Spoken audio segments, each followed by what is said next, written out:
Minute तो पहले जो कुछ तेरे को है ना वो ਕੱਢ ਕੇ ਤਲੀ ਤੇ ਰੱਖ ਸੁਰਖ ਰੰਗ ਦਾ ਮੋਟਰਸਾਈਕਲ ਸੀ 125 ਉਹਨਾਂ ਦੇ ਕੋਲ ਤੇ ਪਿੱਛੇ ਉਹਨਾਂ ਦੇ ਮੋਨੋਟਾਈਜ਼ ਲੱਗਿਆ ਸੀ ਸਟicker ਸਿੱਧੂ ਮੂਸੇਵਾਲਾ ਇਹ ਉਹਨਾਂ ਨੂੰ ਕਹਿ ਰਿਹਾ ਸਾਰੀ ਐਪਲੀਕੇਸ਼ਨ ਲਿਖਵਾਣੀ ਕੋਈ ਮਿਹਰਬਾਨੀ ਹੋ ਜਾਏਗੀ ਉਹ ਕਹ ਰਿਹਾ ਜੀ ਅਸੀਂ ਤੁਹਾਨੂੰ ਨਜ਼ਰ ਨਹੀਂ ਆ ਰਿਹਾ ਕਿ ਕੰਮ ਲੱਗੇ ਹੋਏ ਆ ਇਧਰੋਂ ਵੇਲੇ ਆਉਣਾ ਤਾਂ ਭਾਈ ਤੁਹਾਡਾ ਕੋਈ ਕੰਮ ਕਰਨਾ ਐਸਐਚਓ ਸਾਹਿਬ ਕੋਲ ਗਿਆ ਤੇ ਐਸਐਚਓ ਸਾਹਿਬ ਫੋਨ ਤੇ ਬਿਜ਼ੀ ਨੇ ਇੱਕ ਕਾਲ ਕੱਢਦੇ ਨੇ ਦੂਜੀ ਕਾਲ ਲਾ ਦਿੰਦੇ ਨੇ ਇੱਕ ਦੂਜੀ ਕਾਲ ਕਰਦੇ ਨੇ ਤੀਜੀ ਲਾ ਦਿੰਦੇ ਨੇ ਦੋ ਚਾਰ ਅਜ਼ੀਜ਼ ਹੋਰ ਵੀ ਉਹਨਾਂ ਕੋਲ ਬੈਠੇ ਨੇ ਆਪਸ ਵਿੱਚ ਗੱਲਾਂ ਬਾਤਾਂ ਕਰ ਰਹੇ ਨੇ ਮੈਂ ਸਲਾਮ ਕੀਤਾ ਉਹਨਾਂ ਨੇ ਸਲਾਮ ਦਾ ਜਵਾਬ ਨਹੀਂ ਦਿੱਤਾ ਮੈਂ 8-9 ਪੜਿਆ ਹੋਇਆ ਤੇ ਤੇਰੇ ਕੋਲ ਇੰਨਾ ਨਹੀਂ ਹੋਇਆ ਕਿ ਮੈਂ ਆਪਣੀ ਐਪਲੀਕੇਸ਼ਨ ਲਿਖ ਕੇ ਲੈ ਆਵਾਂ ਅੱਛਾ ਤੇਰੇ ਕੋਲ ਐਪਲੀਕੇਸ਼ਨ ਨਹੀਂ ਆਪਣੀ ਲਿਖਣ ਹੁੰਦੀ ਅੱਛਾ ਤੂੰ ਇੰਨਾ ਨਹੀਂ ਕਰ ਸਕਦਾ ਮੈਂ ਕਿਹਾ ਜੀ ਸਰ ਉਹ ਵੀ ਮੈਂ ਕਿਹਾ ਹੁਣ ਮੈਂ ਹੀ ਲਿਖ ਕੇ ਲਿਆਉਣੀ ਹੈ ਮੈਂ ਜੀ ਉਹਨਾਂ ਨੂੰ ਕਹਿ ਰਿਹਾ ਜੇ ਲਿਖ ਕੇ ਲੈ ਆਇਆ ਕੋਈ ਗੱਲ ਹੈ ਜੇ ਅਸੀਂ ਲਿਖ ਕੇ ਦੇਣੀ ਹੈ ਉਹ ਬੰਦਾ ਕੋ ਮੈਨੂੰ ਸਵਾਲ ਕਰ ਰਿਹਾ ਹੈ ਕਿ ਵੀ ਮੇਰੇ ਕੋਲ 2 ਤੋਂ ਹੱਦ 5 ਮਿੰਟ ਤੋਂ ਜ਼ਿਆਦਾ ਟਾਈਮ ਨਹੀਂ ਹੈ ਠੀਕ ਹੈ ਮਿੰਟ ਤੋਂ ਪਹਿਲਾਂ ਆਪਣਾ ਵਕੂਆ ਬਿਆਨ ਕਰ ਮੇਰੇ ਕੋਲ ਜ਼ਿਆਦਾ ਟਾਈਮ ਨਹੀਂ ਹੈ ਉਹ ਫੜ ਕੇ ਤੈਨੂੰ ਪਾੜਨ ਲੱਗਾ ਤੇ ਮੈਂ ਉਹਦੇ ਕੋਲ ਲੈਂਦੀ ਮੈਂ ਕਿਹਾ ਸਰ ਪਾੜੋ ਨਾ ਮੈਨੂੰ ਸਿਰਫ ਇੰਨਾ ਦੱਸ ਦਿਓ ਕਿ ਵੀ ਇਹ ਆਪਣਾ ਮੈਂ ਕੋਲ ਮਹਿਫੂਜ਼ ਹੈ ਮੇਰੇ ਬਿਸਮਿਲ੍ਲਾਹਿਰਰਹਿਮਾਨਿਰਰਹੀਮ ਨਾਜ਼ਰੀਨ ਤੁਸੀਂ ਵੇਖ ਰਹੇ ਹੋ ਜੀਕੇ ਨਿਊਜ਼ ਮੈਂ ਚੌਧਰੀ ਲਿਆਕਤ ਅਲੀ ਮੰਗਤ ਇੱਕ ਵਾਰੀ ਫਿਰ ਤੁਹਾਡੇ ਨਾਲ ਨਵੀਂ ਸਟੋਰੀ ਦੇ ਨਾਲ ਹਾਜ਼ਰ ਹਾਂ ਜਨਾਬ ਸਾਡੇ ਨਾਲ ਜ਼ਿਸ਼ਾਨ ਅਯੂਬ ਮੰਗਤ ਸਾਹਿਬ ਮੌਜੂਦ ਨੇ ਜਿਹੜਾ ਕਿ ਇਹ ਵੀ ਡਕੈਤੀ ਵਾਲਿਆਂ ਦੇ ਸਿਰੇ ਚੜ੍ਹ ਗਏ ਨੇ ਅੱਗੇ ਮੰਗਤ ਦੇ ਵਿੱਚ ਹਜ਼ਾਰਾਂ ਡਕੈਤੀਆਂ ਹੋ ਚੁੱਕੀਆਂ ਨੇ ਆਵਰਸ਼ ਦੀ ਦੁਕਾਨ ਦੀ ਡਕੈਤੀ ਹੋਈ ਹੈ ਤੇ ਲੋਕੜੀ ਸਕੂਲ ਮਹੱਲਾ ਦੇ ਵਿੱਚ ਇੱਕ ਹੋਰ ਦੁਕਾਨ ਦੀ ਨਸਰ ਦੇ ਬੇਟੇ ਦੀ ਚੋਰੀ ਹੋਈ ਹੈ ਫਿਰ ਬੇਕਰੀ ਦੀ ਚੋਰੀ ਹੋਈ ਹੈ ਫਿਰ ਪੁਲਿਸ ਚੌਕੀ ਦੇ ਸਾਹਮਣੇ ਆਪਣਾ ਅਕਰਮ ਦੀ ਡਕੈਤੀ ਹੋਈ ਹੈ ਫਿਰ ਮੰਗੜ ਅੱਡੇ ਦੇ ਉੱਤੋਂ ਜਨਾਬ ਗੱਡੀ ਚੋਰੀ ਹੋਈ ਹੈ ਵੀ ਬੈਂਕ ਦੇ ਸਾਹਮਣੇ ਤੋਂ ਫਿਰ ਸਫਦਰ ਰਾਏ ਉਹਦੇ ਬੇਟੇ ਕੋਲੋਂ ਡਕੈਤੀ ਕੀਤੀ ਗਈ ਅੱਡੇ ਦੇ ਉੱਤੋਂ ਜ਼ਬਰਦਸਤੀ ਉਹਨੂੰ ਕਿਹਾ ਕਿ ਪੈਸੇ ਕੈਸ਼ ਕਰਾ ਕੇ ਦੇ ਸਾਰੀਆਂ ਗੱਲਾਂ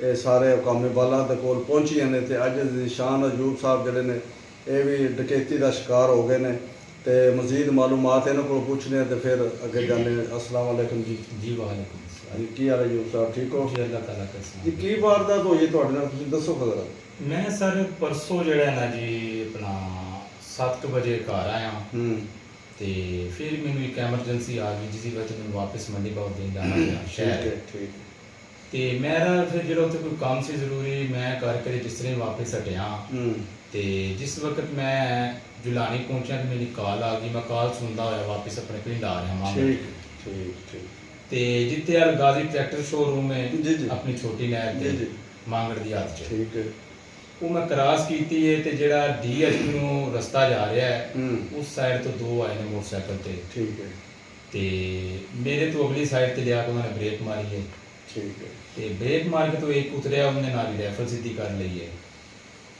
ਅੱਛਾ ਤੇ ਸੈੱਲ ਫੋਨ ਮੈਂ ਆਪਣੇ ਕੰਨ ਨੂੰ ਲਾਇਆ ਜਦੋਂ ਮੇਰਾ ਮੋਟਰਸਾਈਕਲ ਉਹਦੇ ਵਿੱਚ ਲੱਗਣ ਲੱਗਾ ਤੇ ਮੈਂ ਬ੍ਰੇਕ ਮਾਰ ਲਈ ਹੈ ਸੈੱਲ ਫੋਨ ਨੀਚੇ ਗਿਰ ਗਿਆ ਉਹ ਬੰਦਾ ਮੈਨੂੰ ਕਹਿ ਰਿਹਾ ਕਿ ਵੀ ਮਿੰਟ ਤੋਂ ਪਹਿਲੇ ਜੋ ਕੁਝ ਤੇਰੇ ਕੋਲ ਹੈ ਨਾ ਉਹ ਕੱਢ ਕੇ ਤਲੀ ਤੇ ਰੱਖ ਦੇ ਤੇ ਮੈਂ ਉਹਨੂੰ ਯਾਰ ਦੇਖਿਆ ਦੇਖਣ ਤੋਂ ਬਾਅਦ ਮੈਂ ਪਰੇਸ਼ਾਨ ਹੋ ਗਿਆ ਮਤਲਬ ਕਾਫੀ ਜ਼ਿਆਦਾ ਮੈਂ ਡਰ ਗਿਆ ਸਹੀ ਤੇ ਮੈਂ ਜਨਾਬ ਇਸ ਤੋਂ ਪਹਿਲਾਂ ਕਿ ਉਹਨਾਂ ਨੂੰ ਕੋਈ ਸਵਾਲ ਜਵਾਬ ਕਰਦਾ ਉਹਨਾਂ ਨੇ ਖੁਦ ਹੀ ਮੇਰੀ ਜੇਬ 'ਚ ਹੱਥ ਪਾ ਕੇ ਕੁਝ ਨਕਦੀ ਸੀ ਮੇਰੇ ਕੋਲ 13,000 ਰੁਪਇਆ ਠੀਕ ਹੈ ਤੇ ਇੱਕ ਸੈੱਲ ਫੋਨ ਸੀ ਮੇਰੇ ਕੋਲ ਆਈਫੋਨ ਪ੍ਰੋ ਮੈਕਸ ਉਹ ਵੀ ਬਲਕਿ ਮੇਰੇ ਕੋਲ ਇੰਜੀ ਸਮਝੋ ਕਿ ਕਿਸੇ ਦੀ ਅਮਾਨਤ ਸੀ ਉਹਦੇ ਵਿੱਚ ਕੋਈ ਡਾਕੂਮੈਂਟ ਸਨ ਜਿਹਦੀ ਵਜ੍ਹਾ ਤੋਂ ਮੈਨੂੰ ਉਹਦੀ ਜ਼ਰੂਰਤ ਰਹਿੰਦੀ ਸੀ ਅਕਸਰ ਸਹੀ ਤੇ ਤੁਹਾਡੇ ਸਾਹਮਣੇ ਫਿਰ ਸੋਸ਼ਲ ਮੀਡੀਆ ਦਾ ਵਰਕ ਵੀ ਕਰੀਦਾ ਤੇ ਉਹ ਫਿਰ ਤਸਵੀਰਾਂ ਵਾਲੀ ਬੜੀ ਜ਼ਰੂਰਤ ਪੈਂਦੀ ਹੈ ਉਹਨਾਂ ਨੇ ਉਹ ਸੈੱਲ ਫੋਨ ਵੇਖਿਆ ਅੱਗੋਂ ਪਿੱਛੋਂ ਵੇਖ ਕੇ ਮਜ਼ੀਦ ਉਹਨਾਂ ਨੇ ਹੋਰ ਤਸੱਲੀ ਲਈ ਹੈ ਮੇਰੀ ਤਲਾਸ਼ੀ ਲੈ ਕੇ ਤੇ ਉਹ ਜਨਾਬ ਆਪਣਾ ਡਿੰਗੇ ਚੱਕਰ ਰੋਡ ਨੂੰ ਜਿਹੜਾ ਫਰਾਰ ਹੋ ਗਏ ਨੇ ਤੇ ਟਾਈਮ ਕੀ ਸੀ ਉਸ ਟਾਈਮ ਜੀ ਟਾਈਮ ਸੀ ਤਕਰੀਬਨ ਜਿਹੜਾ ਨਾ ਜੀ 10:15 ਦਾ ਟਾਈਮ ਸੀ ਠੀਕ ਹੋ ਗਿਆ ਅੱਛਾ ਤੇ ਸੁਨਸਾਨ ਰੋਡ ਸੀ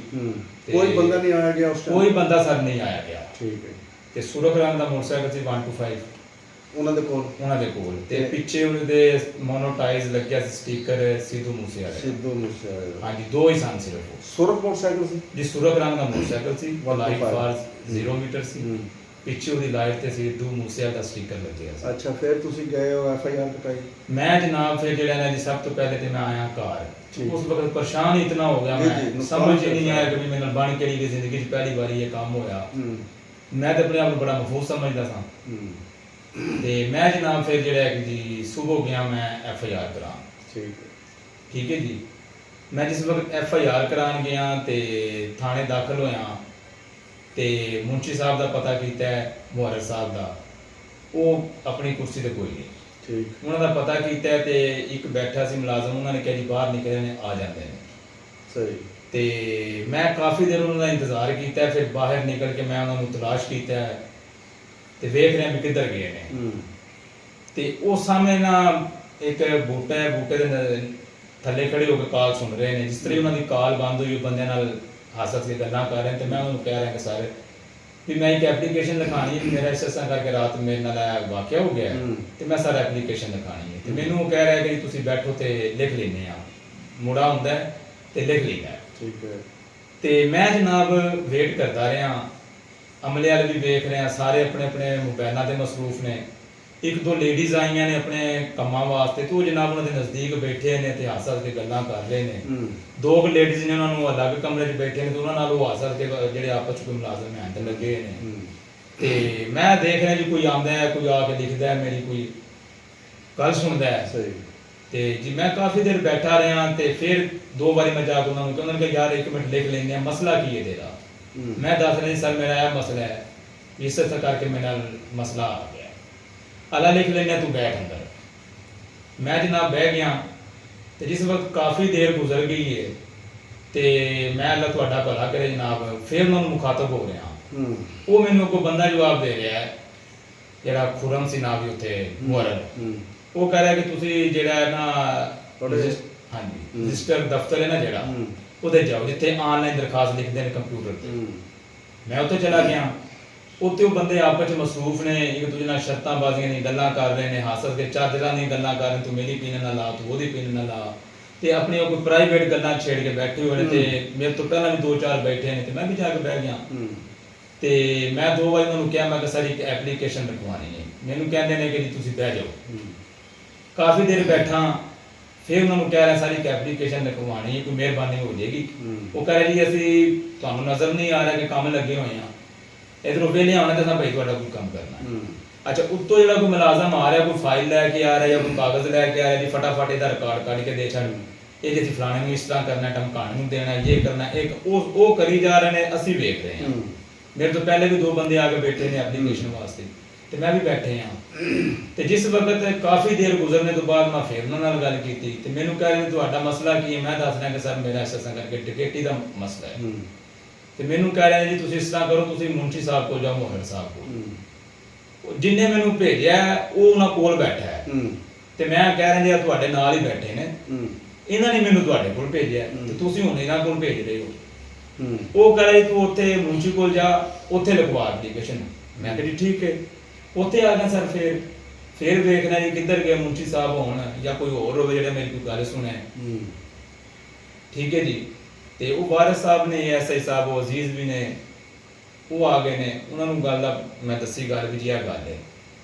ਤੇ ਉਹ ਆਏ ਨੇ, ਜੋ ਉਹਨਾਂ ਨੇ ਆਪਣੀ ਕੋਈ ਕਰਨੀ ਕਰਾਣੀ ਜੋ ਕਰਕੇ ਚਲੇ ਗਏ। ਉਹਨਾਂ ਨੇ ਨਹੀਂ ਕਿਸੇ ਨਾਲ ਸਵਾਲ ਜਵਾਬ ਕੀਤਾ ਵੀ ਯਾਰ ਇਹ ਬੰਦਾ ਆਇਆ ਵੀ ਇਹਦਾ ਕੰਮ ਹੈ ਜਾਂ ਗੱਲ ਹੈ ਜਾਂ ਬਾਤ ਹੈ।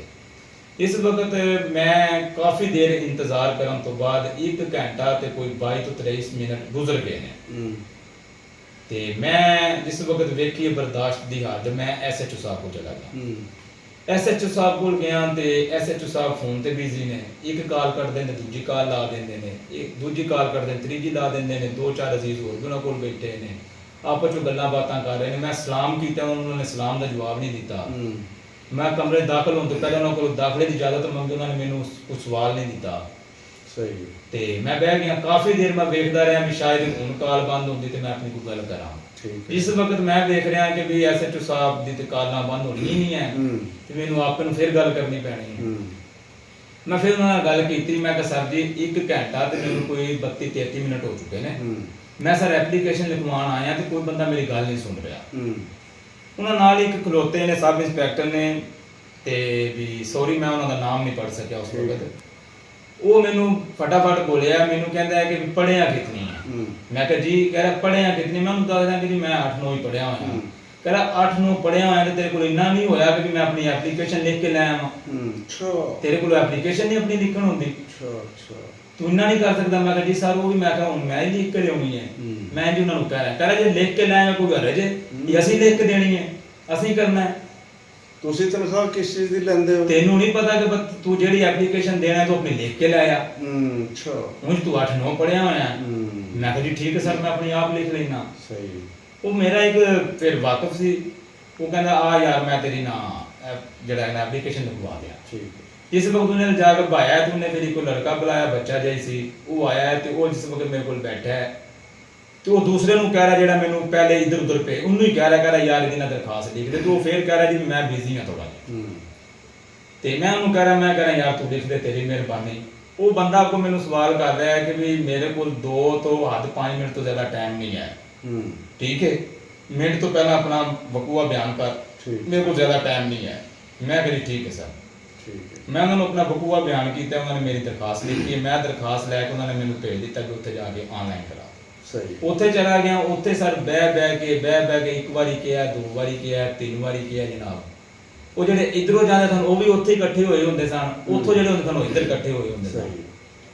ਜਿਸ ਵਕਤ ਕਾਫੀ ਟਾਈਮ ਗੁਜ਼ਰ ਗਿਆ, ਅਖੀਰੀ ਮੈਂ ਉਹਨਾਂ ਨੂੰ ਫਿਰ ਬਹਾਨਾ ਪਾਇਆ, ਮੈਂ ਕਿਹਾ ਜੀ ਮੇਰੇ ਨਾਲ ਫੈਮਿਲੀ ਹੈ, ਬਾਹਰ ਬੈਠੀ ਹੈ ਤੇ ਸਰ ਮੈਂ ਕਿਤੇ ਨਿਕਲਣਾ, ਕੋਈ ਮਿਹਰਬਾਨੀ ਕਰੋ, ਇਹ ਮੈਂ ਐਪਲੀਕੇਸ਼ਨ ਦਿਖਾਣੀ ਹੈ।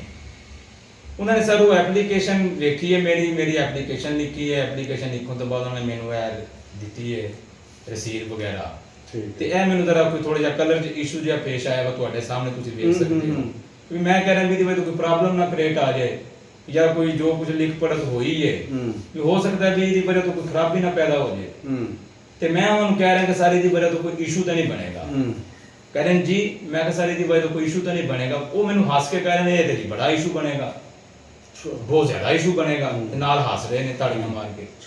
ਮੈਂ ਕਿਹਾ ਜੀ ਇਹ ਬੜਾ ਇਸ਼ੂ ਬਣੇਗਾ ਜੀ। ਮੈਂ ਕਿਹਾ ਸਰ ਕੋਈ ਮਿਹਰਬਾਨੀ ਫਿਰ ਦੂਸਰਾ ਕੱਢ ਦਿਓ। ਉਹ ਫੜ ਕੇ ਤੇ ਇਹਨੂੰ ਪਾੜਨ ਲੱਗਾ ਤੇ ਮੈਂ ਉਹਦੇ ਕੋਲ ਲੈ ਲਈ। ਮੈਂ ਕਿਹਾ ਸਰ ਪਾੜੋ ਨਾ, ਮੈਨੂੰ ਸਿਰਫ ਇੰਨਾ ਦੱਸ ਦਿਓ ਕਿ ਵੀ ਇਹ ਆਪਣਾ ਮੈਂ ਕੋਲ ਮਹਿਫੂਜ਼ ਹੈ ਮੇਰੇ, ਵੀ ਕੋਈ ਦਾ ਖਤਰਾ ਤੇ ਨਹੀਂ। ਜਿਹੜਾ ਪੜਨ ਲੱਗਾ ਸੀ ਉਹਦਾ ਨਾਮ ਜਿਹੜਾ ਜੀ ਖੁਰਮ ਹੈ, ਉਹ ਮੁਹਰਰ ਹੈ। ਉਹ ਮੁਹਰਰ ਜੀ। ਤੇ ਮੈਂ ਸਰ ਜਿਹੜਾ ਹੈ ਕਹਿੰਦਾ ਜੀ ਆਪਣਾ ਲੈ ਲਈ ਉਹਦੇ ਕੋਲੋਂ। ਮੈਂ ਲੈ ਕੇ ਨਾ ਜੀ ਜੇਬ 'ਚ ਪਾਣ ਲਗਾ ਤੇ ਲੜਕਾ ਮੈਨੂੰ ਕਹਿ ਰਿਹਾ ਜਿਸ ਨੇ ਲਿਖਿਆ PSO ਨੇ ਦਰਖਾਸਤ ਲਿਖੀ, ਉਹ ਕਹਿ ਰਿਹਾ ਭਾਈ ਤੁਸੀਂ ਕੱਲ ਆ ਜਾਣਾ, ਆ ਕੇ ਆਪਣੀ FIR ਦੀ ਕਾਪੀ ਲੈ ਜਾ। ਮੈਂ ਫਿਰ ਅੱਜ ਗਿਆ ਤਕਰੀਬਨ 4:30 ਵਜੇ। ਠੀਕ ਹੈ। ਤੇ 4:30 ਵਜੇ ਗਿਆ ਤੇ ਤਕਰੀਬਨ 5-5:15 ਵਜੇ ਜਿਹੜਾ ਕਹਿੰਦਾ ਜੀ ਉੱਥੇ ਬਹਿਣੇ ਦੇ ਬਾਅਦ ਲੈ ਲਈ। ਠੀਕ ਹੈ ਜੀ, ਮੈਂ ਸਰ ਉਹਨਾਂ ਕੋਲ ਜਿਹੜਾ ਕਹਿੰਦਾ ਜੀ ਮੈਂ FIR ਦੀ ਕਾਪੀ ਲੈ। ਠੀਕ ਹੋ ਗਿਆ ਜਨਾਬ ਹੁਕਾਮੇ ਬਾਲਾ, ਸਾਡੀ ਦਰਖਾਸਤ ਹੈ ਤੁਹਾਡੇ ਕੇ ਜ਼ਿਸ਼ਾਨ ਅਯੂਬ ਸਾਹਿਬ ਨੇ ਜੋ ਕੋਈ ਗੱਲਾਂ ਸੁਣਾਈਆਂ ਨੇ, ਇਹਨਾਂ ਦੀ ਆਪ ਬੀਤੀ ਆਪ ਹੀ ਇਹਨਾਂ ਨੇ ਸੁਣਾਈਆਂ ਨੇ।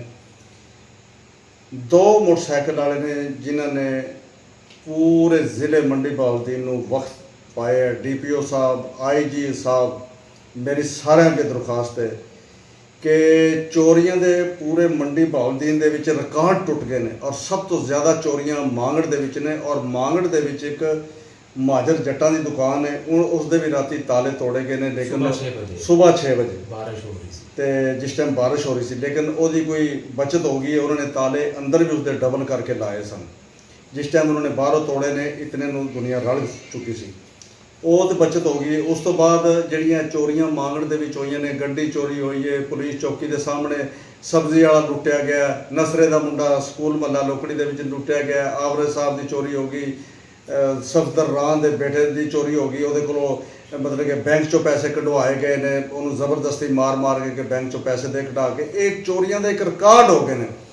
ਹੁਣ ਜਨਾਬ DPO ਸਾਹਿਬ, ਸਾਡੀ ਦਰਖਾਸਤ ਹੈ ਤੁਹਾਡੇ ਅੱਗੇ ਕਿ ਥਾਣਾ ਸਿਵਲ ਲਾਈਨ ਜਿਹੜਾ ਹੈ ਇਹ ਫੌਰੀ ਤੌਰ ਤੇ ਮੁਅੱਤਲ ਹੋ ਜਾਣਾ ਚਾਹੀਦਾ ਹੈ। ਇਸ ਦੀ ਕਾਰਕਰਦਗੀ ਜ਼ੀਰੋ ਹੈ, ਔਰ ਜੋ ਕੁਝ ਉਹ ਅਮਲਾ ਬੰਦਿਆਂ ਦੇ ਨਾਲ ਪੇਸ਼ ਆ ਰਿਹਾ ਉਹ ਵੀ ਇਹ ਬੱਚੇ ਨੇ ਤੁਹਾਨੂੰ ਸਾਰਾ ਕੁਝ ਸੁਣਾਇਆ, ਜਿਹੜੀ ਉਹਨਾਂ ਦੀ ਕਾਰਕਰਦਗੀ ਹੈ। ਔਰ ਜਿਹੜੇ ਬੰਦੇ ਨੇ ਜੋ ਕੁਝ ਉਹਨਾਂ ਨੇ ਕਿਹਾ ਕਿ ਪਾੜ ਦੇ ਜੀ, ਤੂੰ ਆਪ ਲਿਖ ਕੇ ਲੈ ਆ ਤੇ ਜੇ ਹੈ ਉਹ ਹੈ, 1 ਮਿੰਟ ਦੇ ਅੰਦਰ ਸਾਰਾ ਕੁਝ ਦੱਸ ਜੀ, ਮੇਰੇ ਕੋਲ ਟਾਈਮ ਕੋਈ ਨਹੀਂ ਹੈ। ਇਹ ਤੁਸੀਂ ਕਹਿ ਰਹੇ ਹੋ ਕਿ ਥਾਣੇ ਦਾ ਬੜਾ ਮਾਹੌਲ DPO ਸਾਹਿਬ ਅਸੀਂ ਬੜਾ ਸਹੀ ਕਰ ਛੱਡਿਆ। ਇਹ ਸਾਰੀ ਕਾਰਕਰਦਗੀ ਇਹਨਾਂ ਦੀ ਜ਼ੀਰੋ ਹੈ। ਤੇ ਮੇਰੀ ਤੁਹਾਡੇ ਅੱਗੇ ਦਰਖਾਸਤ ਹੈ, IG ਪੰਜਾਬ ਅੱਗੇ ਵੀ ਦਰਖਾਸਤ ਹੈ, ਔਰ ਮੈਂ IG ਪੰਜਾਬ ਨੂੰ ਖਤ ਲਿਖਾਂਗਾ ਕਿ ਜਨਾਬ ਇਹ ਫੌਰੀ ਤੌਰ ਤੇ ਇਸ ਚੀਜ਼ ਦਾ ਨੋਟਿਸ ਲਿਆ ਜਾਏ। ਔਰ ਮੈਂ ਚੀਫ ਆਫ ਆਰਮੀ ਸਟਾਫ ਅੱਗੇ ਵੀ ਮੈਂ ਦਰਖਾਸਤ ਕਰਾਂਗਾ ਕਿ ਥਾਣਿਆਂ ਦੇ ਵਿੱਚ ਆਪਣਾ ਬੰਦਾ ਬਿਠਾ ਦਿਓ। ਪੁਲਿਸ ਦੀ ਕਾਰਕਰਦਗੀ ਜ਼ੀਰੋ ਹੈ, ਔਰ ਜਿਤਨੀਆਂ ਚੋਰੀਆਂ ਮਾਂਗੜਦੀਆਂ ਹੋਈਆਂ ਨੇ, ਮੈਂ DPO ਅਹਿਮਦ ਮੁਹੀਉਦੀਨ ਸਾਹਿਬ ਅੱਗੇ ਦਰਖਾਸਤ ਕਰਨਾ ਆਪਣੀ ਜੇਬ ਦੇ ਵਿੱਚੋਂ, ਪੁਲਿਸ ਆਪਣੀ ਜੇਬ ਦੇ ਵਿੱਚੋਂ ਇਹਨਾਂ ਦੀਆਂ ਚੋਰੀਆਂ ਪੂਰੀਆਂ ਕਰੇ ਜਿਤਨੀਆਂ ਹੋਈਆਂ ਨੇ, ਵਰਨਾ ਸਾਰਾ ਮੰਗੜ ਇਤਜਾਜ ਕਰੇਗਾ, ਰੋਡ ਬਲਾਕ ਹੋ ਜਾਣਗੇ, ਬੰਦ ਹੋ ਜਾਏਗੀ, ਫਿਰ ਤਕਲੀਫ ਹੋਏਗੀ ਸਾਰਿਆਂ ਨੂੰ। ਉਸ ਤੋਂ ਪਹਿਲੇ ਕਿ ਇਹ ਕੰਮ ਹੋਵੇ ਇਹ ਰੋਡ ਬਲਾਕ ਕੀਤਾ ਜਾਏਗਾ, ਨਹੀਂ ਤੇ ਵਰਨਾ ਇਹਨਾਂ ਦੀ ਜਿਤਨੀਆਂ ਮੰਗੜ ਦੇ ਵਿੱਚ ਚੋਰੀਆਂ ਡਕੈਤੀਆਂ ਹੋਈਆਂ ਨੇ, ਗੱਡੀ ਵਾਲਿਆਂ ਦੀ ਟੂੜੀ ਗੱਡੀ ਲੈ ਕੇ ਦਿਓ। ਆਵਰੇਜ ਦਾ 2 ਲੱਖ ਰੁਪਏ ਦਾ ਨੁਕਸਾਨ ਹੋਇਆ, ਉਹਦਾ ਚੋਰੀ ਪੂਰੇ ਕਰੋ। ਇਸ ਬੱਚੇ ਦਾ 3-4 ਲੱਖ ਰੁਪਏ ਦਾ ਮੋਬਾਈਲ ਇਹਦੇ ਜੇਬ ਦੇ ਵਿੱਚ ਸੀ, ਔਰ ਜਿਹੜੀਆਂ ਬੋਰੀਆਂ ਆਲੂਆਂ ਦੀਆਂ ਚੁੱਕੀਆਂ ਗਈਆਂ ਨੇ ਅਕਰਮ ਦੀਆਂ ਪੁਲਿਸ ਚੌਕੀ ਦੇ ਬਿਲਕੁਲ ਸਾਹਮਣੇ, ਇਹ ਸਾਰੀਆਂ ਚੌਕੀਆਂ ਸਫਦਰ ਦੇ ਬੇਟੇ ਦਾ 50-60 ਹਜ਼ਾਰ ਰੁਪਈਆ ਉਹਨਾਂ ਨੇ ਬੈਂਕ ਦੇ ਵਿੱਚੋਂ ਕਢਾਇਆ। ਫੌਰੀ ਤੌਰ ਤੇ ਇਹ ਇਹਨਾਂ ਨੂੰ ਘਰ ਆ ਕੇ ਤੁਸੀਂ ਦਿਓ, ਵਰਨਾ ਇਤਜਾਜ ਸਾਰੀ ਮੰਗੜ ਕਰੇਗੀ। ਔਰ ਇਨਸ਼ਾਅੱਲਾ ਆਈਜੀ ਪੰਜਾਬ ਤੱਕ ਵੀ ਪਹੁੰਚਾਂਗੇ। ਮਿਹਨਤ ਨਿਸ਼ਾਨ ਮੰਗੜ ਸਾਹਿਬ ਨੂੰ ਇਜਾਜ਼ਤ ਦਿਓ ਕਿ ਅੱਲਾਹ